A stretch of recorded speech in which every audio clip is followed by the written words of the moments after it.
My grandfather passed away 2 months ago on January 14th, 1992. It was cold that morning. I remember standing by the window of the home in Trier he'd lived in since before I was born, watching the snow gently descend on the cobblestones below. According to the doctor, he died quietly in his sleep, 3 days after his 72nd birthday, the same way he lived much of his life, peacefully, without complaint. I was the first to arrive and the last to leave. I always had been Grandpa's favorite, or at least that's what my cousins would joke about. Our grandmother, Heidi, had passed just 5 months before him. I guess, in a strange way, it made sense they would leave so close together. They had always been inseparable since their marriage a year after World War II had ended.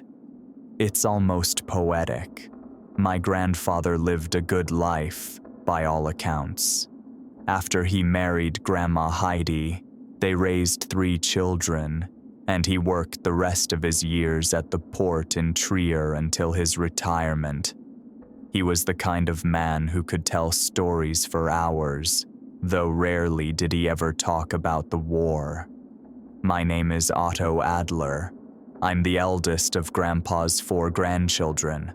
I'm 18 now, and my younger cousins, Amalia, who's 17, and the 15-year-old twins Thomas and Astrid, had all gathered together with our parents to help sort through Grandpa's belongings. As expected, most of what we found were old tools, boxes of faded photographs, and several leather-bound diaries he had written over the years.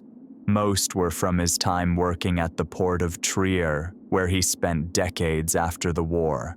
But tucked deep in the back of the closet, we found a box, locked almost ceremoniously, with a faded iron key taped beneath it. Inside were several smaller journals, all older, their pages yellowed and stained with time. However, one of the first journals on the top had a specific symbol on the cover. It was a black German eagle that stood on a circle with a swastika in it. This must be Grandpa Albert's journals and documents from the days of the Third Reich and World War II, Amalia said.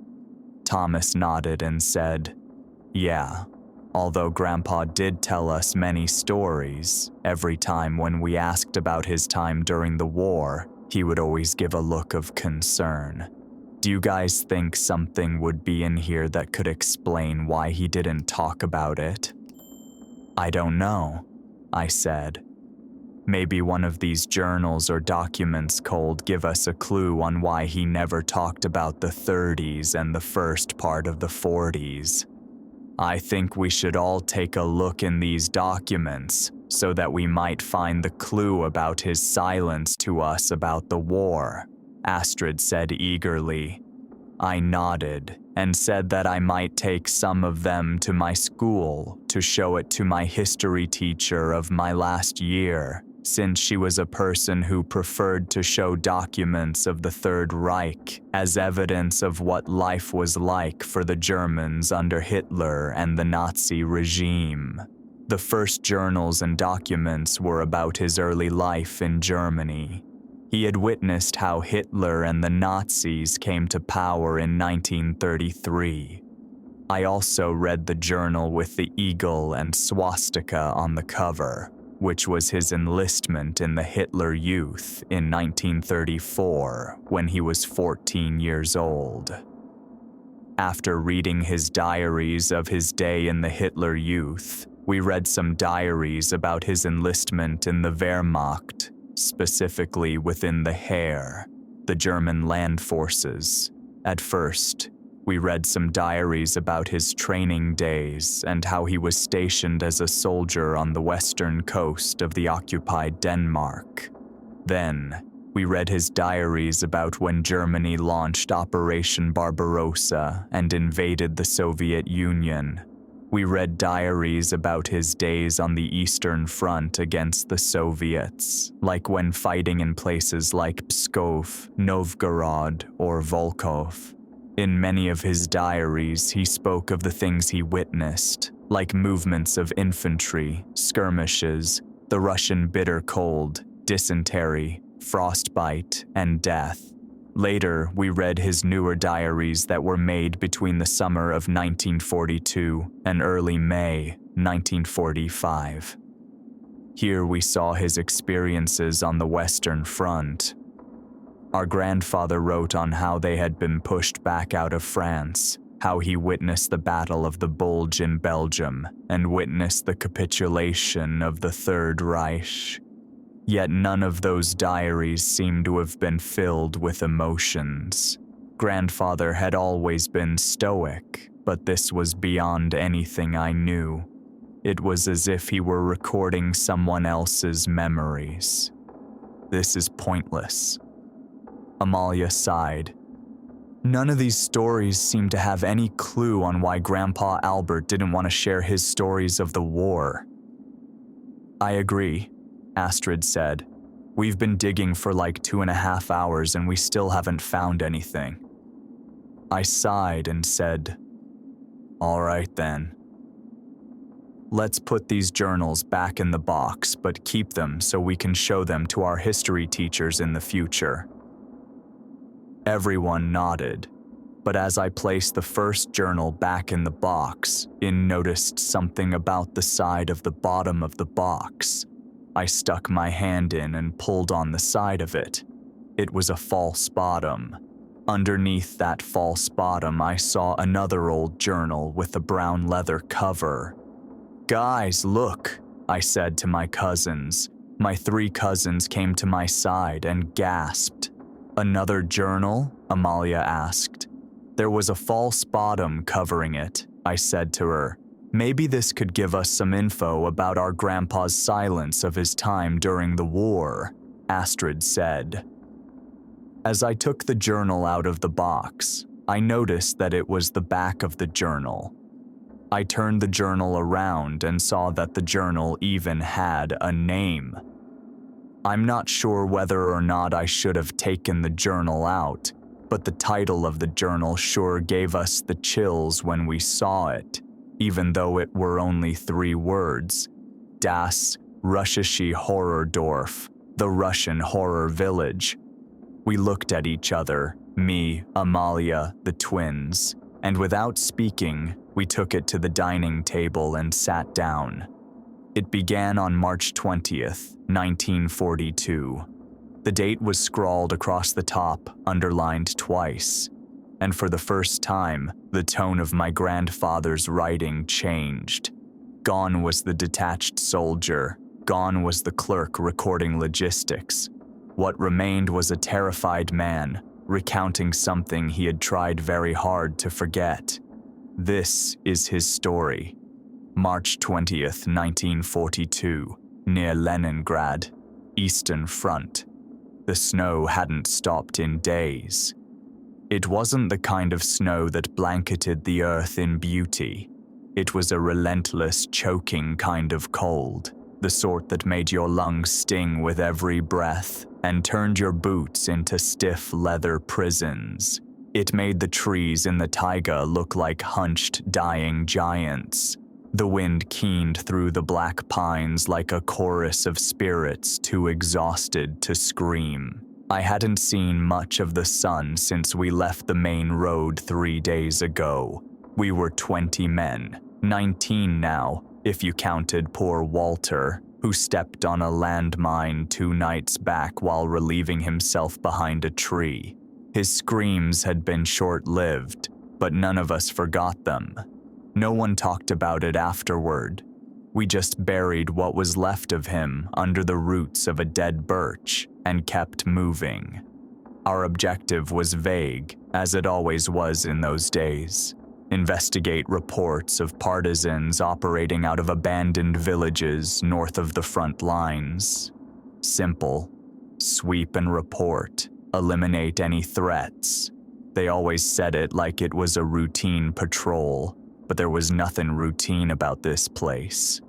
But I am accompanied by 2 soldiers who are my closest comrades and are the reason I didn't fall into a complete depression, Jurgen and Carl. Jurgen was the kind of guy who would mostly joke about certain things, while Carl would be the guy who would help those in need. But God, I just can't stand the smell of all the cigarettes Carl smokes. I keep saying it's bad for his health, but he already smoked secretly during his time in the Hitler Youth.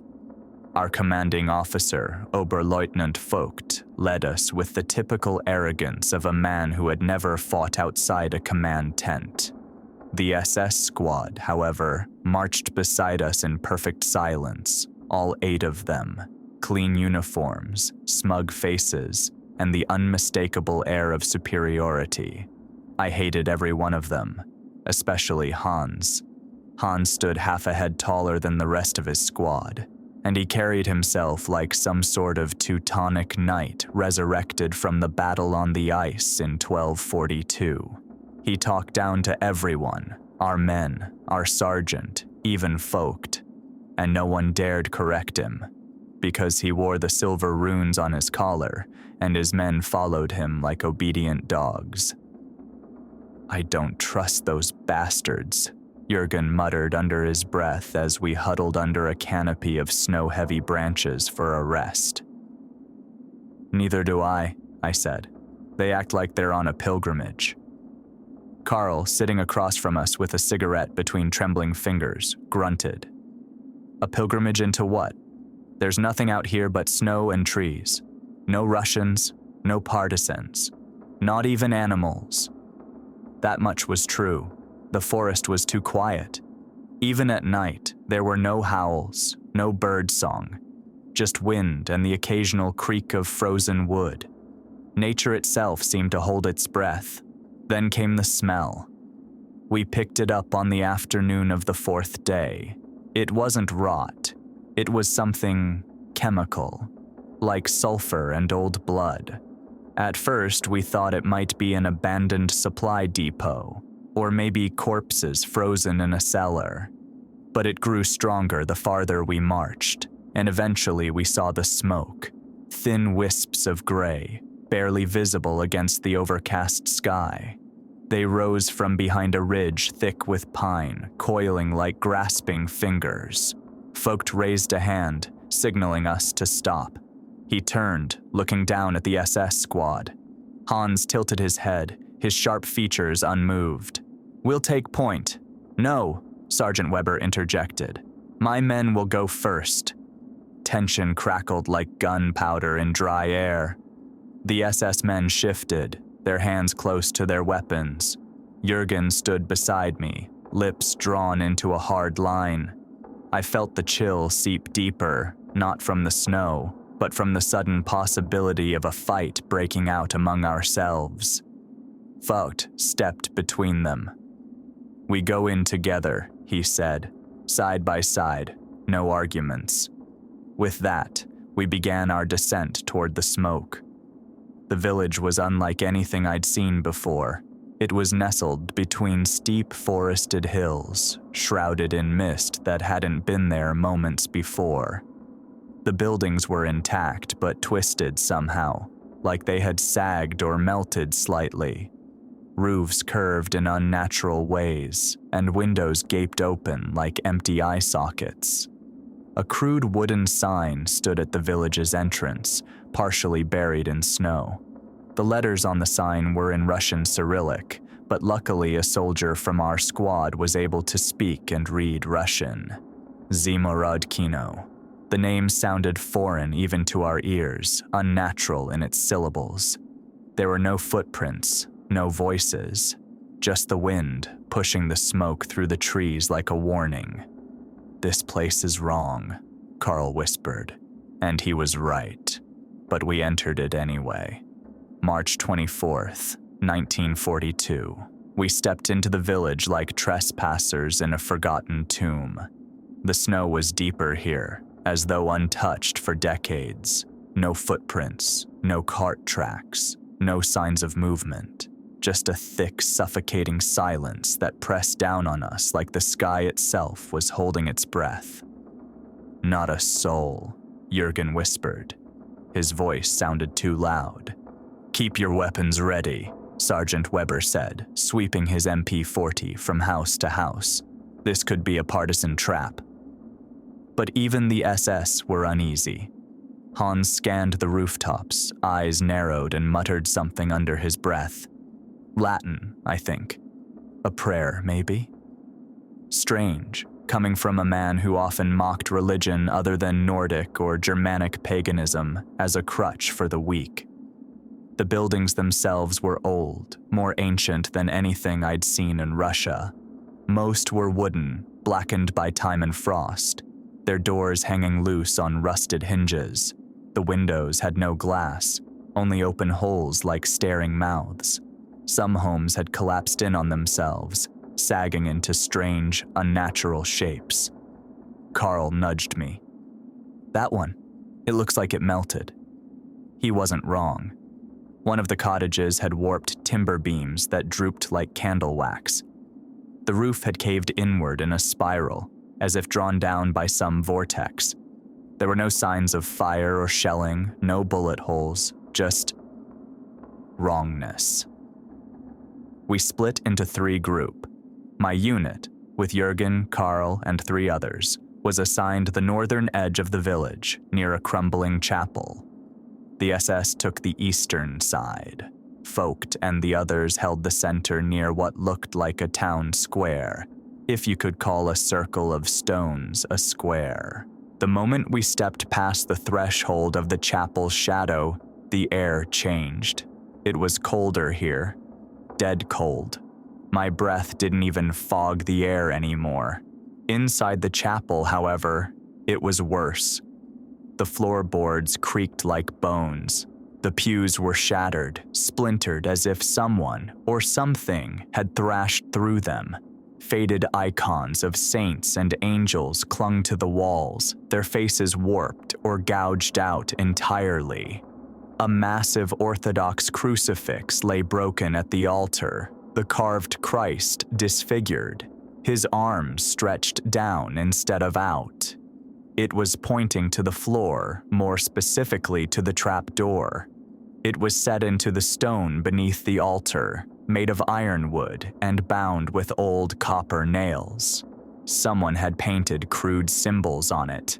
Circles within circles, jagged lines. It didn't look Russian. It didn't look human. Jurgen stared at it, unmoving. "I don't like this," he said. Carl raised his rifle. "Do we open it?" I started to answer when we heard the scream. It tore across the village like a knife through silk. Not a gunshot, not a wounded man. It was something else, something high-pitched and inhuman. We ran toward the sound, toward the SS squad. When we eventually came from where the sound came from, we saw that the courtyard was nothing but chaos. Blood stained the snow. One of the SS men, Keller, I think, was thrashing on the ground, eyes rolled back, mouth foaming. Another was already dead, slumped against a wall with half his face torn open. A third had vanished entirely, just a rifle, still warm, lying in the snow. Hans stood over Keller, shouting, shaking him, trying to hold him down. When we reached them, the man was still convulsing, whispering something in Russian over and over again, though he didn't speak a word of it. We tried to grab him. Carl got his arms and I got his legs. But then Keller's body stiffened like a board, and his back arched so violently we heard something snap. Then there was silence.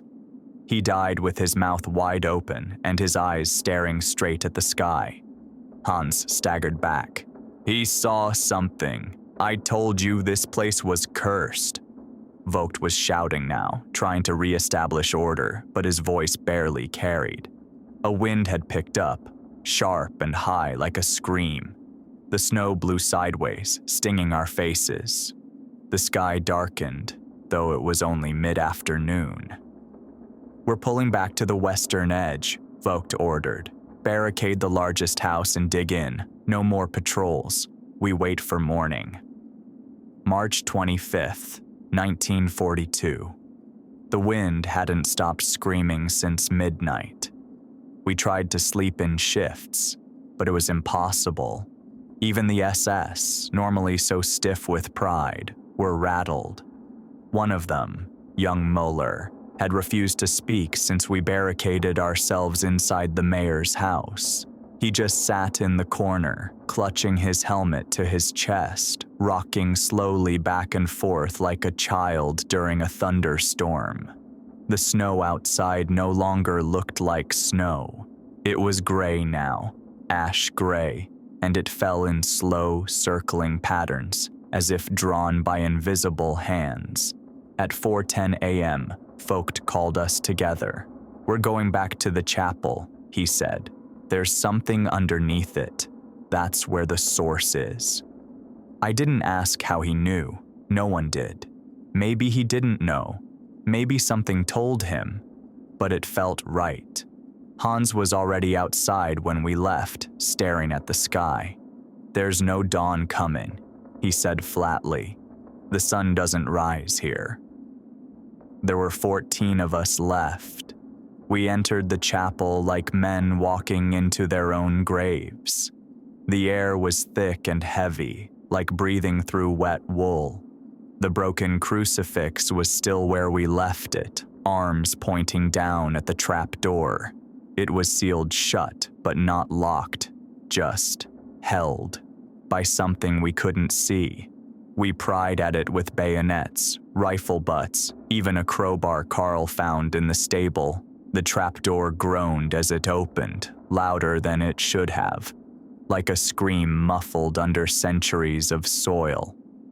We stood in a ring, silent, the frost of our breath hanging like smoke in the cold chapel air. No one moved at first. Even Hans hesitated at the edge of the darkness, torchlight flickering on his pale, tight face.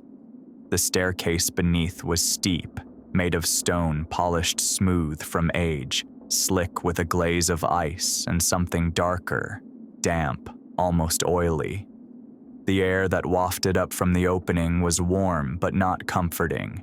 It was wet, like exhalation from some ancient animal, and underneath it all was a smell that set something off deep inside me. Sulfur, Moldavian old iron, and something like burned hair. It didn't belong in any church. It didn't belong anywhere. "I'll go first," Hans said, snapping his MP40 into his gloved hand. He dropped down into the hole without another word. One by one we followed. The first thing we noticed was how quickly the light vanished. After only a few steps, the glow from the chapel above was gone, swallowed by the stone. We had a few torches between us. German issue, thick-beamed and reliable, but their reach seemed stunted here, as though the dark fought back against the light. I was the fifth man down, behind Carl and ahead of Jürgen. I remember my boots slipping on the third step. Not from ice, no, this was different. Greasy.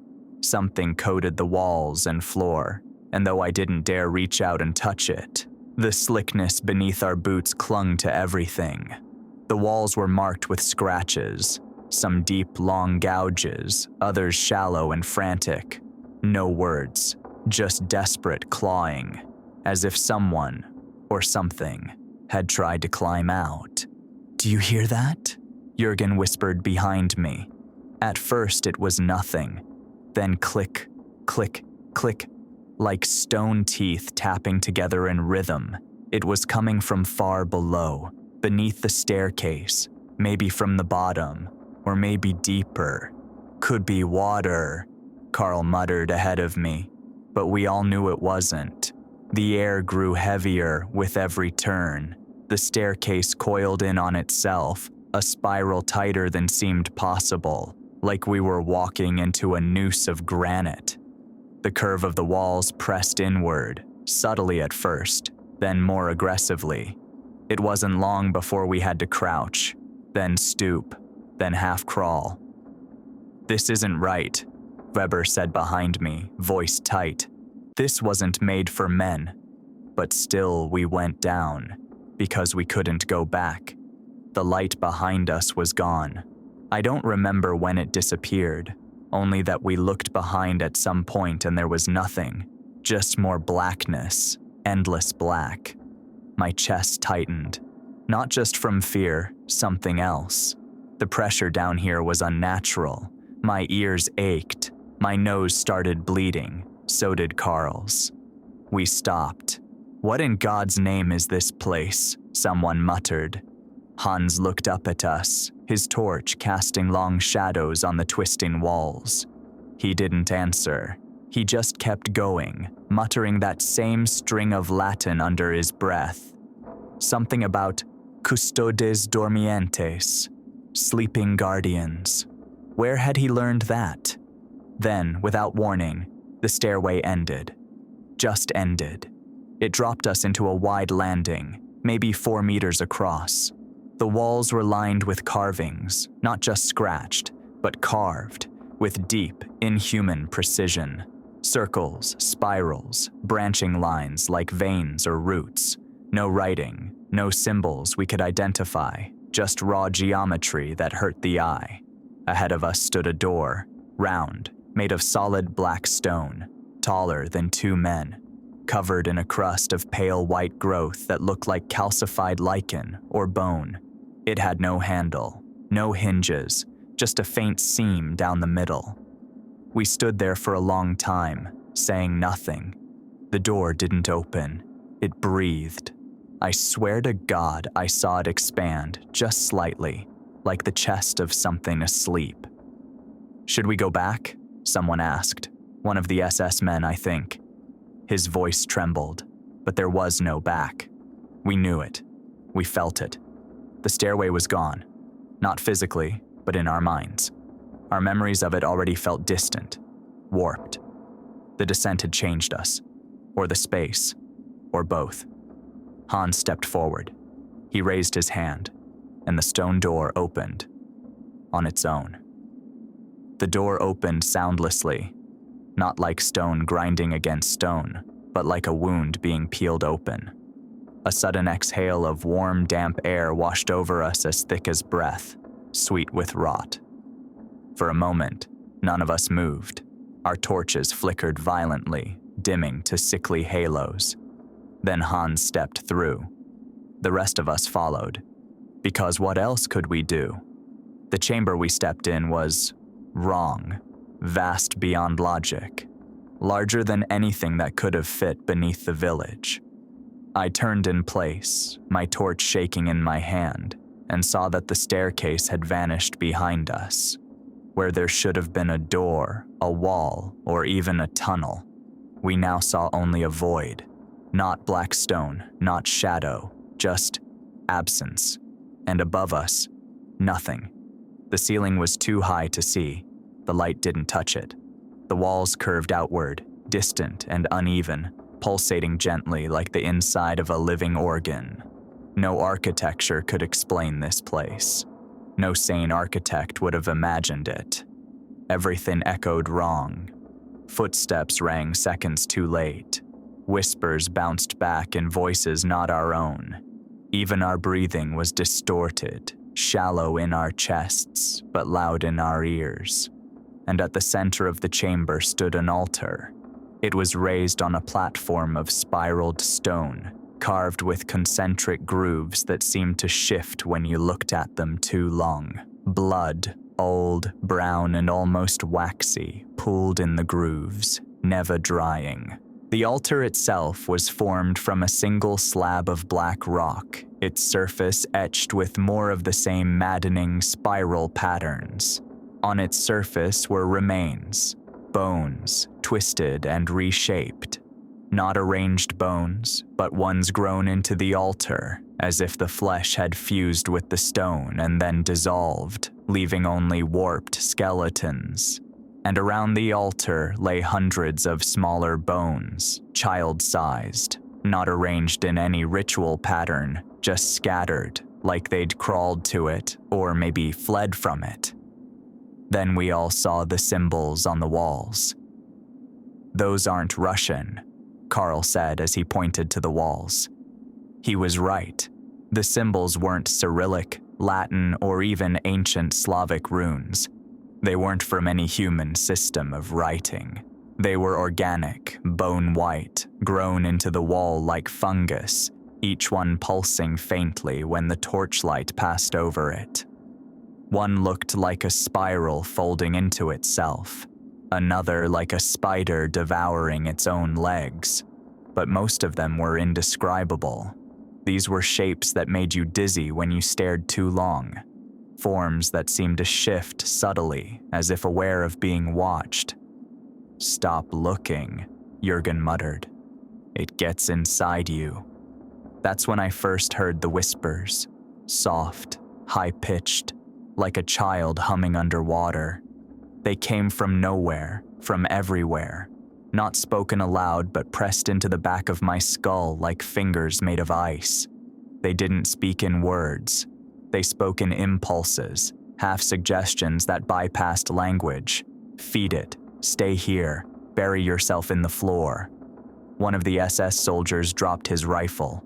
He walked forward, slowly, eyes glazed, until Hans tackled him to the ground. "He was smiling," Hans whispered anxiously. "Did you see? He was smiling." We split into small clusters to explore the chamber. I stayed with Jurgen and Carl. Weber, Hans, and the others spread out, calling back to one another through the dark. But the acoustics were broken. Someone would speak to the left, but their voice would echo from behind us or from above. Even worse, some voices echoed that didn't belong to any of us.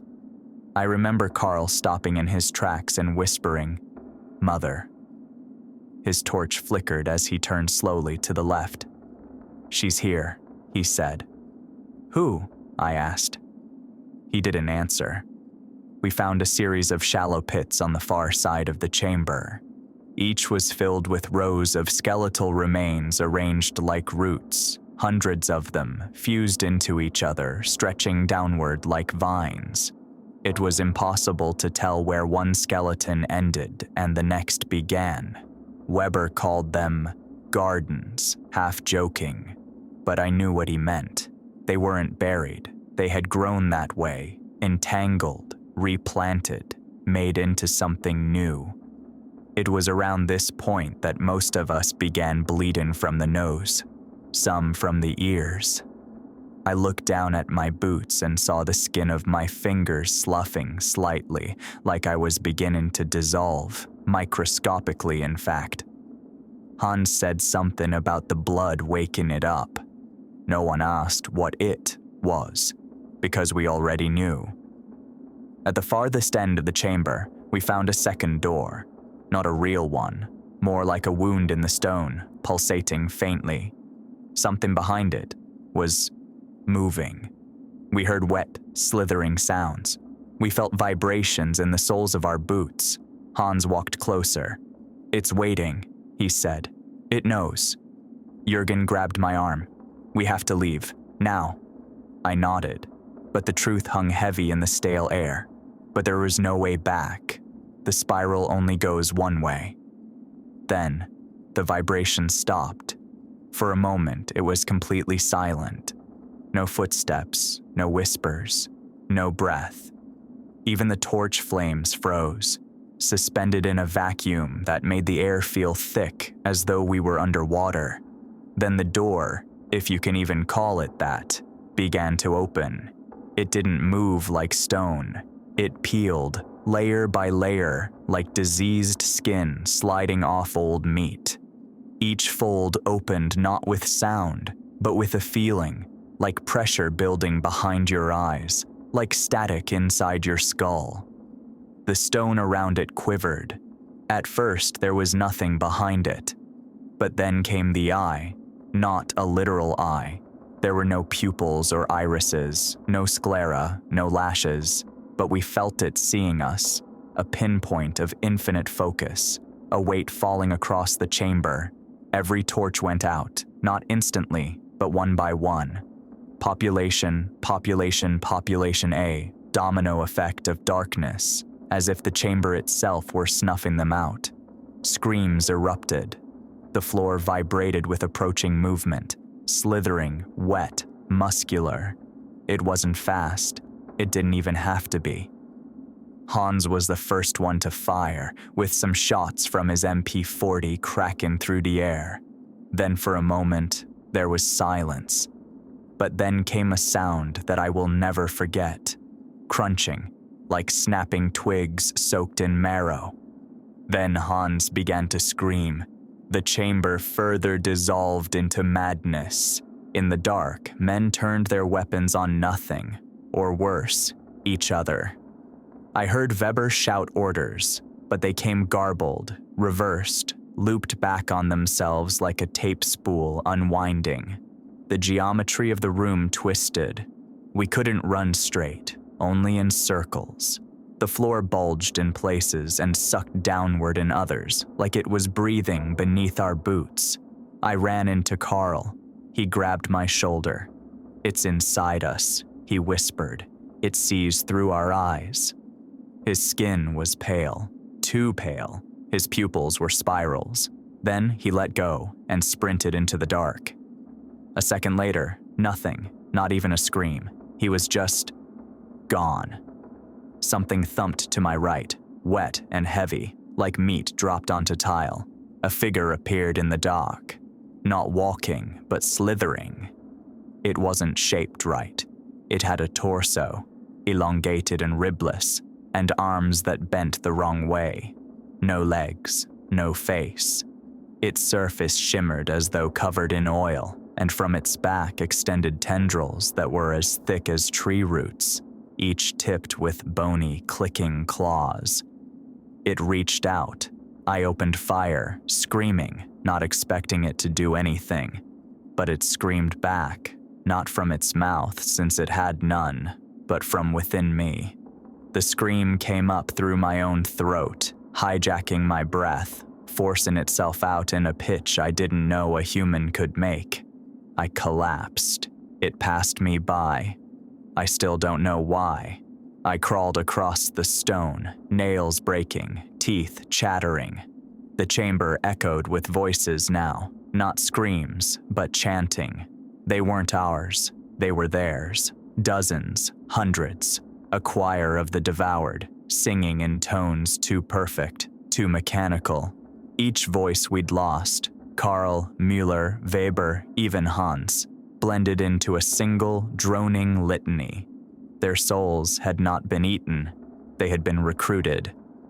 I found Jürgen kneeling in front of the altar, his head bowed, hands clasped. I touched his shoulder. He turned to me slowly and smiled. "I understand now," he said. "It's not a god. It's not a demon. It's what came before those things."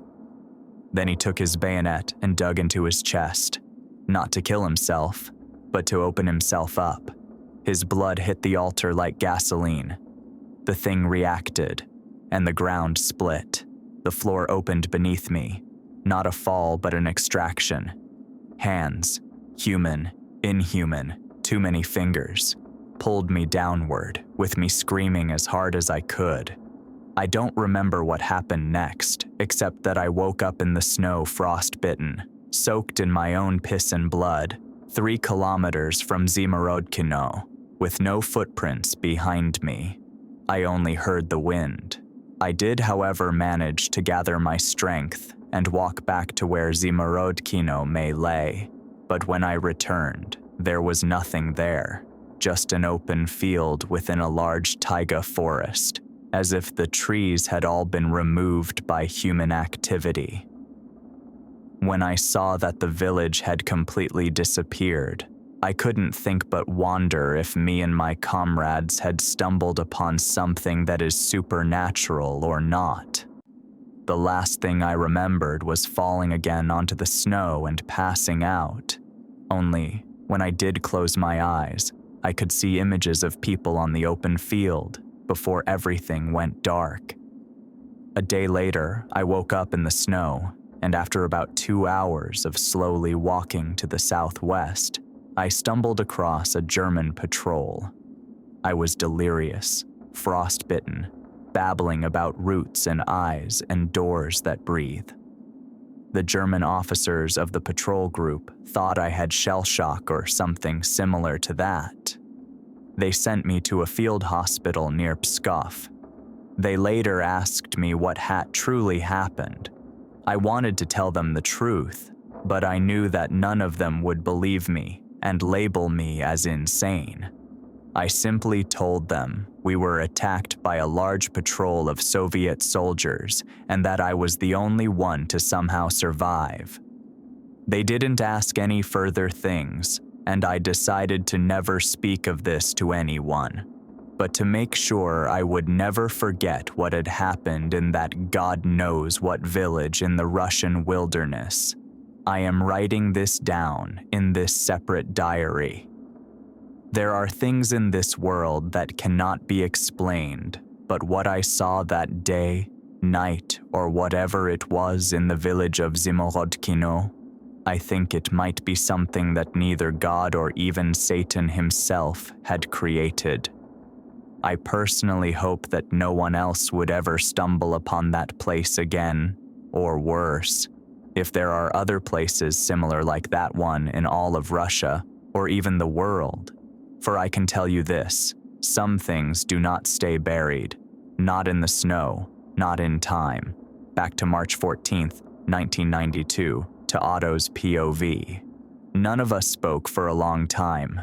The only sound was the grandfather clock in the hallway, ticking like a slow heartbeat. It was especially the final line in the diary that gave the 4 teens a cold chill across their spine. I looked up slowly. My throat was dry. The fireplace in the corner flickered like it didn't belong here anymore, like it had followed us down into the dark, rather than offered us light. Amalia sat opposite me, arms wrapped tightly around herself, staring at the floor. Her face was pale, paler than I'd ever seen it, and she was biting the inside of her cheek hard enough to make it bleed. Thomas hadn't said a word since the part where our grandfather described the thing that took Jürgen. He looked like he was going to be sick. Astrid, usually the most composed of us, was trembling. Astrid's voice finally broke the silence, barely a whisper. He lived with that in his head for almost 50 years. No one answered to her words. Somehow, the house felt different now. Our grandfather's once cozy home, the place of childhood visits, warm meals, and laughter, now sat in silence, holding its breath. The walls seemed too close, the shadows deeper. Every creak of the floorboards made us flinch. Amalia was the first to stand. She walked to the window and pulled the curtain back slightly. "There's snow outside," she said. Thomas flinched. "Of course there is," I said, trying to calm my own nerves. "It's March." But I stood up anyway. I don't know why. I walked to the window next to her and looked out. It wasn't just snow. It was falling in spirals, tiny, perfect spirals, like someone or something had stirred the sky with a giant hand. "I think Grandpa wanted us to read it," I said after a while. "Not just to know what he went through, but to remember." "Remember what?" Astrid asked. Her voice cracked. "That monsters exist?" "No," I whispered, "that sometimes they're still waiting." We all went quiet again. Then I turned back to the diary. I flipped through the pages, not to reread the horror, but to check something. Something small. Near the front, in his careful handwriting, Albert had written the coordinates of Zimorodkino. They were still there, not crossed out, not hidden, as if an invitation. There was something else, tucked in the back, behind the rear cover, folded once, a note, on a separate piece of paper, shaky but more recent, likely written closer to the end of Grandfather's life. It simply read, "If you ever find the village again, do not go into the chapel. If the door is closed, pray. If the door is open, run."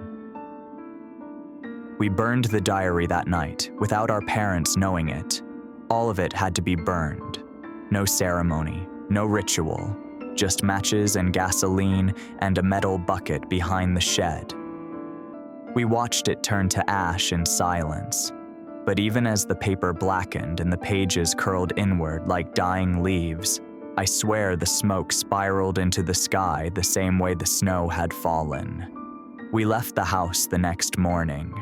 We didn't talk about what we'd read, not to our parents, not to each other, not ever.